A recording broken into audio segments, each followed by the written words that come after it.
மின் உற்பத்தியில் தமிழகம் தன்னிறைவு பெற்ற மாநிலமாக இருக்கிறது என்று மத்திய அமைச்சரிடம் முதலமைச்சர் ஜெயலலிதா விளக்கமளித்துள்ளார்.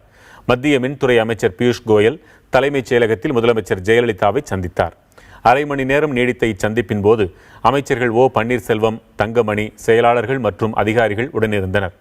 பியூஷ் கோயலுடனான சந்திப்பு குறித்து விளக்கமளித்திருக்கும் முதலமைச்சர் ஜெயலலிதா, கடந்த 5 ஆண்டுகளில் 8432 மெகாவாட் மின்சாரம் தமிழக மின் தொகுப்பில் சேர்க்கப்பட்டதையும் தமிழகம் மின் மிகை மாநிலமாக விளங்குகிறது என்பதையும் சுட்டிக்காட்டியதாக கூறியுள்ளார்.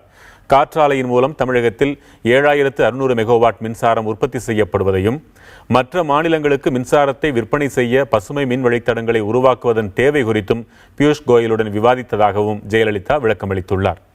மேலும் உதய் திட்டத்தில் மாநில அரசின் கோரிக்கைகள் தொடர்பாக ஏற்கனவே பிரதமருக்கு கடிதம் எழுதியதையும் சுட்டிக்காட்டியதாகவும் முதலமைச்சர் ஜெயலலிதா கூறியுள்ளார். புதிய மின்வழி திட்டங்களுக்கு மத்திய அரசு நிதியுதவி வழங்க வேண்டும் என வலியுறுத்தியதாக கூறியிருக்கும் ஜெயலலிதா, மின்சாரத்துறை அமைச்சர் தலைமையில் தலைமைச் செயலாளர் மற்றும் மூத்த அதிகாரிகளை கொண்ட குழுவினர் டெல்லி சென்று மத்திய அமைச்சரோடு ஆலோசனை நடத்தவிருப்பதாகவும் கூறியிருக்கிறார்.